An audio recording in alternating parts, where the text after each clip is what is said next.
Are we ready? We ready for the dramatic?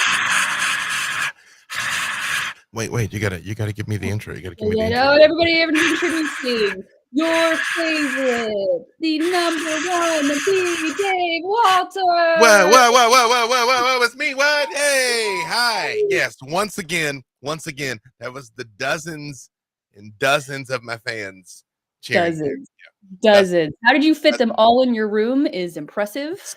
Yeah. It's well, they're off to the side over there. You know what I Bigger mean? on the Like inside, it's right? a oh yeah, no, it's a strong 35 passionate people. Yeah, for sure.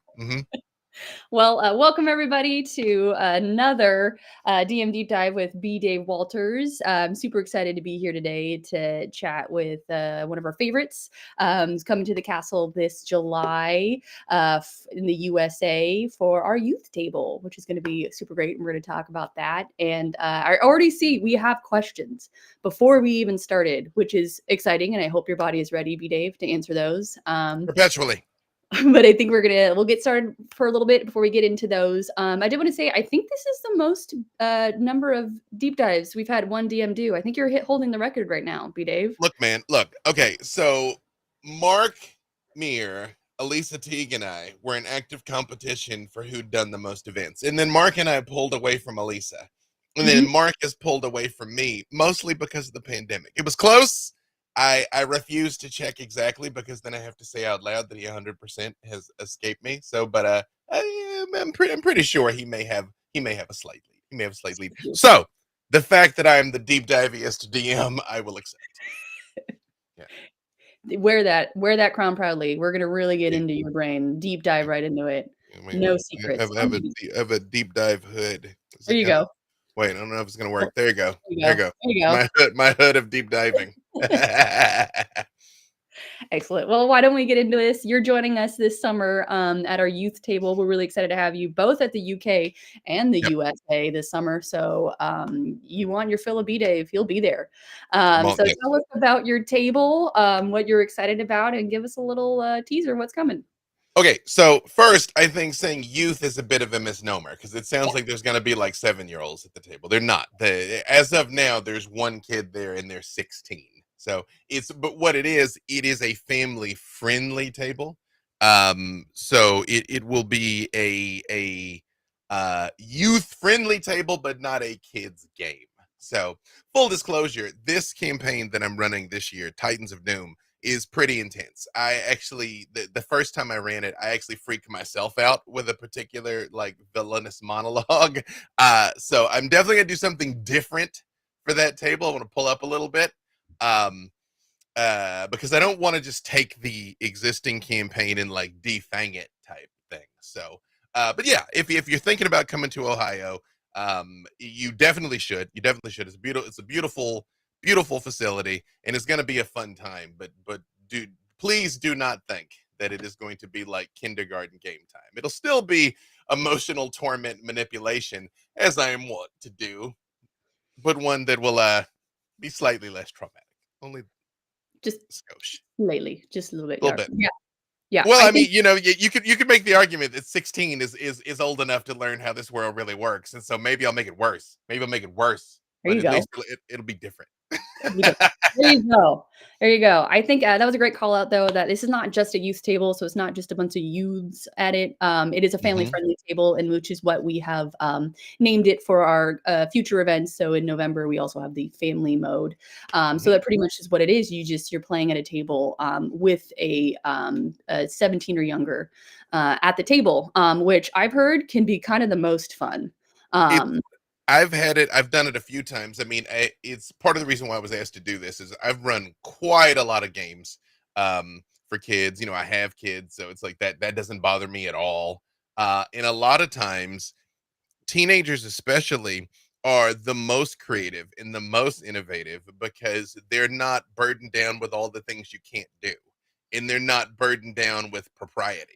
And so they dig deeper and actually are able to deliver more. It's quite a wonderful experience. Yeah. Yeah. And that's why you were asked also to run the Stranger Things cast as well, right?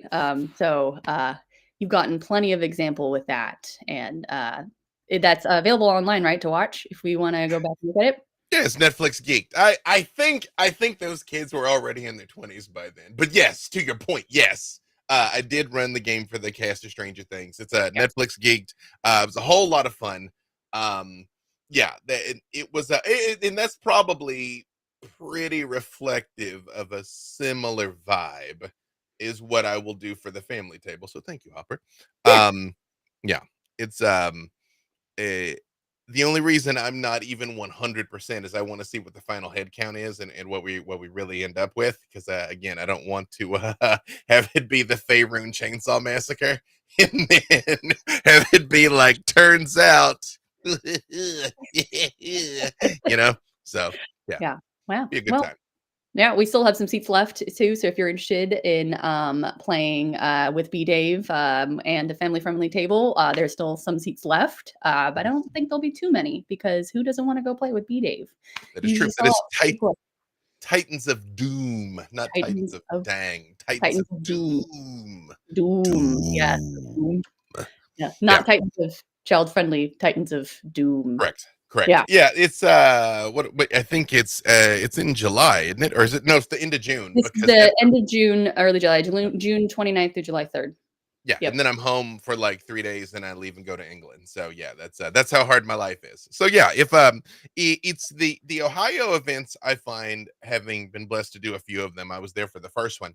They're a little more intimate than the castle in the sense that um the venue's physically smaller. Usually people have traveled less of a distance. A lot of times it's people that have kind of come there regionally. It is mostly Americans and Canadians versus the castles, people from all over the world, but obviously a lot of Europeans because they're closer. It is more of almost like a summer camp vibe. It's like the venue itself is really cool. It is kind of like being in Rivendell from the Lord of the Rings, and I just a big fan of it. And there's a great big castle right in the middle with a high tower. And the last couple of times I was there, I was fortunate that I got a room at the top of the tower, so hopefully I still will. I'm making meaningful eye contact with Justin, who I know can see me. And yeah, it's a really really neat venue. So if you're thinking about it, thinking about coming out, it's definitely do it. You will absolutely not regret it. It's a whole lot of fun. Yeah, yeah. Thank you. I think that's a great example of what's going to be different between the UK and the USA castles. And you're coming to the new castle in Yes. the UK as well. So you're just getting all of the firsts for us, which I think is great. It's everything I Um, can do to keep pace with Mark Meer. That's it. Look, like he's objectively beautiful. that's it. He's got better hair than me. You know what I mean? Like there's a lot. He's got a lot going for him, right? So I have to rig the deck, and he may well no, he's not at the Newcastle. Ha ha. So He's yeah, not. He's right. not. Hmm. So you'll have that on him, and you'll have the DM deep dive That crown is true. or That hoodie, is true. as we've established That's now. it. You know what I mean? It's Yeah, I, yeah. I appreciate his him being magnanimous about letting me have this one thing. Yeah. That's very nice of him. Well, no, Well, we can talk about. I was gonna say on an unrelated Go note, I for was it. watching a recap of LA by Night, the vampire show that I was on, and he was on also. And even though I'd met him before, I didn't know him very well when he came on. And it's like just seeing both of us in 2018, I was like, man, a lot has changed in 6 years. Again, I keep getting older and he stays the same. I don't get it. Yeah. It's Hmm. amazing. I think I don't think he's totally human, but in like the best Hmm. way because he's so nice.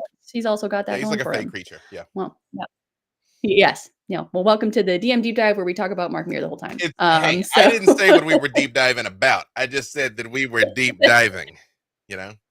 into your Yeah. mind. I get it. Well, we actually have someone who said that they love you on VTM as Victor Temple, and they wanted to know what you enjoy more as a player or DM. Well, first of all, I had to reach for the Venture Rosary. They're right here. I keep them close. I keep that thing loaded, you know? Um, it's funny. People used to always ask me which I preferred more, being a DM or a player, and I would always say both. And I love them equally. And I didn't mean that to be disingenuous because I do. However, one thing I've come to realize is when given the choice to play the game or run the game, I choose running the game 100% of the time.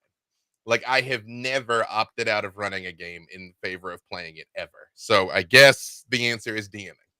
But I do enjoy playing because when you're playing, um, you're still telling your own story. And in me, you knowing the game as I do, I'm trying to figure out which way the DM or the storyteller in vampire parlance is going, so I can make sure we're rowing in the same direction. Um, Not to like try and spoil plot points, but again, quite the opposite.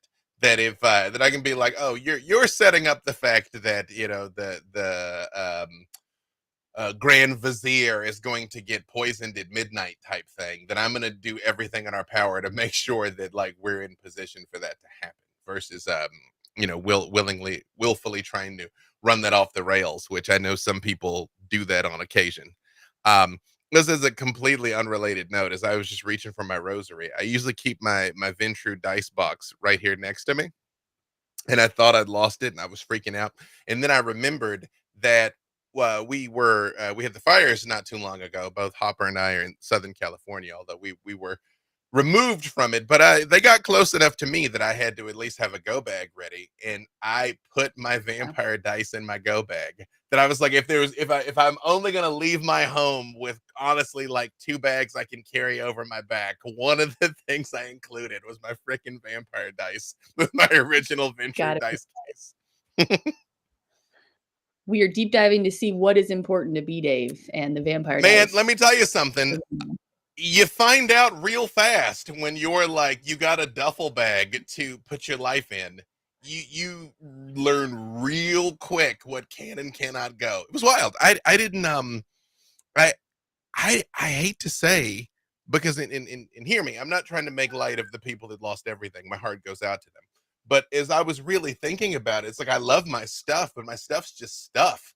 I was like, let me make sure the kids are all right. Let me make sure the cats are all right. Let me just one or two keepsakes I can't like I have my late grandfather's Bible and my late father's Bible. I grabbed both of their Bibles, and my Bibles and my vampire dice. That is literally all I was going to take out of this entire studio because Tiamat was too big to fit in the bag. I thought about it. I was Yeah. like, can I get her out of here? Can I? I'm like, nah, she'll. Just strap her to the roof of your It's car and just you let know, her in the wind. y'all. You think I'm joking? I really was like, is there a way I can get my girl out of here? And I was like, nah, I get another one. I get another one. So Yeah. Right. What is that? Vampire dice, I think, are a little harder to get than yeah, Tiamat, true. weirdly. But yeah. Yeah. Yeah. Sinister says save the dice. And I think we all know as D&D Yep. players, the dice are going in It's our bag for our actually go they bag. did, by the way. As I look around from like, where are my dice? I'm like, oh, they also Right. went in the bag. That is true. I understand. Well, that's awesome. Well, we have some more questions. And I know you have done Titans of Doom Mhm. before, and we've talked about another deep dive. So if you really want a bigger, I guess, or a longer explanation of it, we can go back and look at those. But if people don't know, you are very well known for running high Yes. level campaigns. And so Natalie Walker asked, how do you plan encounters at a high level where everyone can be quite varied? Well, let me say just a little bit about Titans of Doom because one that when I did my Sure. last deep dive, it was theoretical. I was like, I'm about to do this, and now I've had a chance to do it a couple times. Right. And Yeah, let's do it. what I planned for it was so every year I write an original campaign, and I kind of run that campaign at all of the events for that year, and then I write a new one after that. And the events are roughly in continuity with each other of everything that has happened. So what Titans of Doom is basically the culmination of the last few years adventures. So it is Vecna, Tiamat, and Asmodeus have like combined their forces to finally take over because Vecna got close, was defeated, Tiamat got close, was defeated, and now it is like the Legion of Doom has formed, and so the characters have to come and stop this terrible triumvirate for essentially taking over everything. In that Tiamat would rule over the living, Vecna would rule over the dead, and Asmodeus would reap all the souls that come to him eventually, which is probably not positive. And so maybe you should do something about that. Yeah. Maybe. Hmm. Okay. Well, so how do you plan encounters like that at a high level? Yeah, well, it's funny when the reason why high level is my niche is not only do I just love it, like I grew up reading comic books, and I just my favorite stories are the ones where the fate of the world or many worlds hangs in the balance. And when I first got started, fewer than 5% of campaigns had level 20 characters in them. And not even had played from 1 to 20, just even had level 20 characters. So it was just a thing people weren't doing. And so I just kind of wanted to show people that it's not so bad because it is, yes, the players have far more options, but because of the action economy of, still action, move action, bonus action, reaction, um, I mean, with rare exception, there's action surge and time stop and some other shenanigans, but for the most part, you still can only do so many things. So the way I plan for this is my design philosophy is the same at level 20 as it is at level 1. I figure out a solution. Not the solution, but I figure out a solution. And then I make the challenge as hard as I possibly can. Like, I will put you in a burning building because I know there's a window on the 3rd floor you could jump out of and survive the fall. But whether or not you figure that out is up to you. And whether or not you figure out something completely different and unique, that's fine too, because again, the players and the dice will surprise and betray you. So even though I have an encyclopedic knowledge of 5th edition, I don't know absolutely everything. And especially with some of the new changes, there's a lot of things I've yet to commit to memory. So all kinds of people are capable of all kinds of things that I don't expect. And when that happens, I just roll with it. I just yes and. And even when I very, very, very rarely say no at the table, because no just impedes progress. No impedes fun. If anything, the most likely thing I will say is like, let's roll it and let's let fate decide. If somebody's asking me something that is just flatly not what the rules allow, then my question is, what is it that you're trying to accomplish? Because especially newer players will say things like, I want to throw a fistful of ashes into his eye, and then I want to shoot him in the knee. And it's like, okay, well, what are you trying to do? What you're trying to do is distract and slow them. Okay, well, here's something you can do that is going to accomplish that same thing. Or I will use those existing mechanics of a thing and just reflavor it. I think people greatly underestimate reflavoring things. Same things with reskinning monsters. That if you need something that is going to challenge a level 20 group and you're doing something like a crown of candy that Dimension 20 did and everything is candy themed, you can tell them they're fighting the Stay Puffed Marshmallow Man, even though you're using a flesh golem stat block, and just describe it as the Stay Puffed Marshmallow Man. You don't ever have to like make things overly complicated for yourself. It's really not that hard to do. That's great. That's great. It sounds like it kind of pushes your imagination too, as well as the players who get to find out creative ways to save the universe. It Yep, sounds like. yep. You Yeah. know, Yeah. And go no, no, ahead. no, no. I'm agreeing. No. So with that follow up question is, do you prefer seeing optimized or balanced characters at level 20 tables? There are no balanced characters at level 20. One of the things that I tell people is make the wildest, most broken character that you can. Try to break the game. Like, try to be too much. Because first of all, you're not going to out optimize me. Like, you're just not. And so I'm not worried about that. And a lot of time, I never understand why people are even worried about that at the table, because I'm like, if I've got a greatly overpowered character, I'm like, I'll attack you with you. I'll attack you with 5 duplicates of you. You know, unkillable moon druid barbarian. Great. Here's 6 other ones. Roll initiative, right?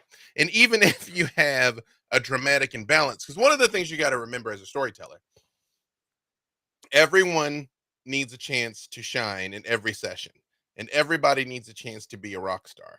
And there may be a session where the spotlight is more on a certain person, but the talky character needs a chance to talk, the sneaky character needs a chance to sneak, the fighting character needs a chance to fight every time. even though you may have a more sneaky session or a more talky session or a more fighty session. So if I've had situations where I myself had made incredibly optimized characters. In 3.5, I won D&D. I truly made an unkillable You character. can I do did. that? I didn't know I could, but I did. I made a Okay. truly unkillable character. Like if for those of you that were there at the time, if you know what Pun Pun was, I basically pulled off Pun Pun. And the character was unbeatable, unkillable. And believe it or not, that's fun for like 2 sessions. You know, when you're like, hooray, I can do anything. And then you're like, oh, I can do anything. And you're like, hooray, no one can hurt me. And then you're like, oh, no one can hurt me. So I had to start finding reasons myself for my character to like leave or avoid fights or things. So what I do now is if I have situations like this where you have someone who is, we'll say like a Sorkinen that is just like a sledgehammer versus like a very unoptimized circle of the land druid, in those encounters, drop in other things that are clearly meant for the strong character to handle. So it might be like instead of one dragon, there's 2 dragons, or instead of a dragon, there is a dragon and an army of half a dozen wyverns that are all spread out so no one person can fireball, right? So everybody has something they can do and contribute to the combat, or make something more skill based, or have some high stakes negotiation taking place during the combat, stuff like that. It's the ideally the parties are like somewhat equally yoked, and just the design ethos of 5th edition kind of makes it where for the most part they are, whereas again in previous editions this just was not the case. But even if there is a massive imbalance, it is still not particularly difficult to just make sure there is a fitting challenge for each person. And the worst thing I would do is I would pull the strong character aside. I never nerf characters. I never ban things like silvery barbs and stuff like that. People are like, I don't allow silvery barbs. I'm like, I do. I just give it to the bad guys also. Um, but it's you might pull them aside and you might be like, hey man, in this next combat I'm gonna send, you fight the ogre. Okay, you let them deal with the other thing. You fight the ogre type thing. And most people super get that, especially when you're like, bro, you're just too strong. So let them make sure they get to do some stuff also. Unless somebody's just a raging jerk, they're gonna be all right with that. And if they are a raging jerk, then you got a different problem and deal with it accordingly. Yeah. Yeah, and I think you make a good point. A lot of the players that come to the castle that I've seen are really great at letting each other have moments and working together. And I'm actually curious about you've been to the castle, you said a lot. You've been coming for quite a few years. I've done I it think like the first year, right? I've done like Yeah, 23 or 24 tables. Yeah. yeah, yeah. We're competing against Mark Mhm. Mir. But what keeps you coming back to the castle, especially coming to these different Uh, locations? little Just bit. a little bit. Why do you want? Well, I was not there for the first year because the first year was actually in France. I was there for the second year though. Yes, that is true. So I was there at the beginning. When the deep magic was written. Yes.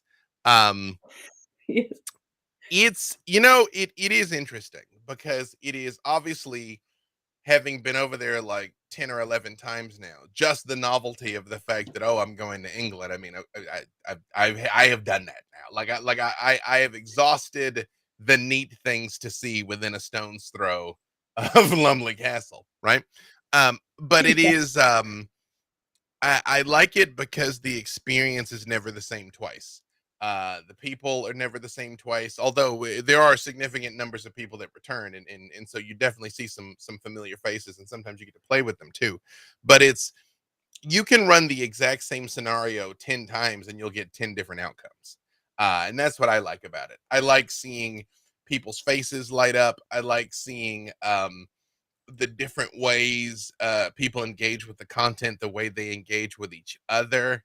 Um, it's it's not a vacation at all. It is definitely work, but it is neat to do it in a different environment, if that makes sense.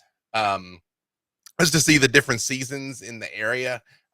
You know, getting to it's just the prestige of it. I mean, it's just dope to be able to say, like, oh, I'm gonna be out of town because I'm gonna be in England for 2 weeks running Dungeons and Dragons at a castle. You know, it's just it is such a wonderful privilege to even get to participate in. And I also know, especially now, there's people who have literally spent years saving for some of these experiences. And I take that very seriously. I take very seriously the fact that a person works so hard to have an experience with me, and I want to make sure I deliver the absolute best that I can for them. Um, and people make lifelong connections out of this, and they have because once you've been through some things together, um you know, there's just a shared experience and almost like a shared language that goes with it. And yeah, I love it. I guess the TLDR is because it's never the same twice. Yeah, and I think for DMs and players, it's just such a blast to come to the castle and see a different group of people. And yeah, and we do have some repeats coming this USA in this June, July, but also some new faces. So I'm really excited to see them. And I think we have maybe time for one more question if someone wants to drop it. But I do want to know what you are looking forward to coming back to the USA castle this year. I see somebody was just saying if you can ever make the finances work, do it. You will have a blast. I completely Yep. agree. I completely agree. It's Yep. you know, the most interesting thing to me is um I have a way I do things. You know, I've been telling stories for quite a while now, so people kind of have an idea of what to expect when you sit down at my table. And uh I find it's like there's a chicken for every pot, you know, like the right people find the right table every time and have the right experience every time. I mean, I've been privy to seeing hundreds of people pass through those doors. And I think I am aware of one person ever that had to be moved tables that I know of. You know, out of hundreds of people in dozens and dozens of tables, that's quite something. And somebody was saying that they're nervous about traveling and meeting new people. It is. I know you're going to be shocked to hear this, and don't tell anybody that I told you. But the hobby of Dungeons and Dragons tends to be appealing to a lot of socially awkward people. I know it's weird. It's weird hearing me say that out loud. So I assure you, you're not the only person that is going to be there and is a little nervous and is kind of on the wall a little bit, not quite knowing what to do. And the whole event is built around getting people to feel welcome and getting people to feel like they're a part of it and not to make you do anything other than feel like you belong. And I think you will find very quickly that everyone um, finds exactly their space, finds exactly their vibe, and just has a wonderful, memorable time. And you asked me a different question. I went off talking on what I just saw the questions. I think that's great, and I think that answers it. What are you looking forward to? And it sounds like you're looking forward to the Always. people and seeing. Yeah, yeah. So, and then Natalie, I think put it very well. You're amongst like-minded nerdy souls, and like you said, you're welcome at the castle. And whether or not you are super extroverted like myself or super introverted like B Dave, apparently, um, I am nothing if not subtle and reserved. but it is such a great place, and we've seen people make a lot of friends, lifelong friends at the castle. So I could talk about it all day, but we are at time. So why don't we start wrapping this up? B Dave, where can we find you online? Where can the people come follow you and find you? You can find me all over the interwebs, wherever fine streaming content can be located. Definitely check out that game I ran for the cast of Stranger Things if you've never seen it. I'm B. Dave Walters everywhere. I am still active on the burning, desiccated corpse of Twitter. And yeah, gonna be putting out more and more content. Of course, check out my website, theundisputedacademy.com. Undisputed B-Day Walters. Well, thank you so much for coming again. And I hope to see you again as we keep this streak of most DM deep dives going. We'd love to have you back and see more about what do you think about Mark Meer? I'll spend the rest of this time saying nice things about Mark Meer. If I have to be in someone's shadow, I'm glad it's his. But watch, you want to see something I can do that Mark Meer can't do? Watch this. And he is out. Thank you guys for joining us at D&D in the Castle. I was going to ask B-Dave to take us out, but he already did. So maybe I can get his disembodied voice to do that for us before we say goodbye. And so B-Dave's voice, please invite us to the castle this June 29th through July 3rd at your youth table. Look at this. You got 2 dramatic fade-ins. Whoa! Look at that. Yeah. Yeah, no, definitely. If you have a chance. Obviously, it is not a small investment, but I think it is one that you will not regret if you have the ability to do so. If you don't have the ability to do so, don't feel bad. We're going to keep doing these things and we'll catch you at the next one. But yeah, coming up in June in Ohio, coming up in July at a new castle that is not in Newcastle, but is near Newcastle. So it's a new castle near Newcastle. Yeah. And then also, spoiler alert, we're doing it again in November also. And spoiler alert, going to have some lake house events that are even smaller and more intimate that are unannounced. So there's a lot of opportunities to get to belly up at a table with me, with Mark Meer, with all kinds of other wonderful storytellers. There is no wrong answer. So if you have the opportunity and you're considering doing it, please come roll some dice with us. Absolutely. Thank you, B-Dave. And we will see you guys next week for the next deep dive. See ya.